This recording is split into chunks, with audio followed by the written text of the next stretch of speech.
قطاع المطاعم والمقاهي في تركيا حقق نموا بنسبة 5% منذ أن بدأ تطبيق قانون منع التدخين في الأماكن العامة المغلقة قبل نحو 8 أشهر، حقيقة أظهرتها الأرقام الرسمية في الوقت الذي كانت كل التوقعات تشير إلى احتمال فقدان مئات آلاف العمال وظائفهم، حتى أن عددا من نواب المعارضة في البرلمان بدأوا إعداد خطة مقترحة لتخفيف تطبيق هذا القانون.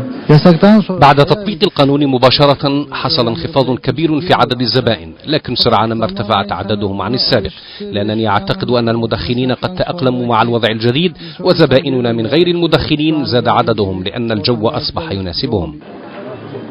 أما أرقام العديد من مؤسسات المجتمع المدني فقد أشارت إلى أن نسبة استهلاك السجائر منذ البدء في تطبيق القانون قد انخفضت 15%، وهو ما وفر ملايين الدولارات في بلد يصل عدد المدخنين فيه إلى أكثر من 24 مليون شخص ينفقون على هذه السلعة نحو 20 مليار دولار سنويا.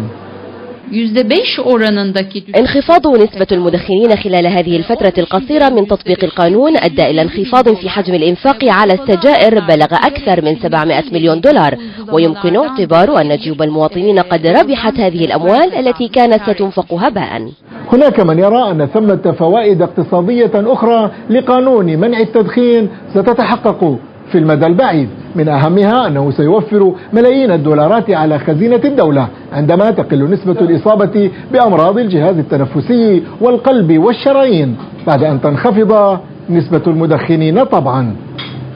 فتركيا تنفق على علاج الأمراض المرتبطة بالتدخين نحو 30 مليار دولار سنويا، مبلغ ضخم يرى كثير من الخبراء أن الحكومة إذا ما أرادت توفيره فلا بد من فرض ضرائب ضخمة على مبيعات السجائر إلى جانب منع قانون التدخين في الأماكن العامة، خصوصا أن المتضرر الوحيد سيكون إمبراطوريات منتجي التبغ العالمية كما يقولون.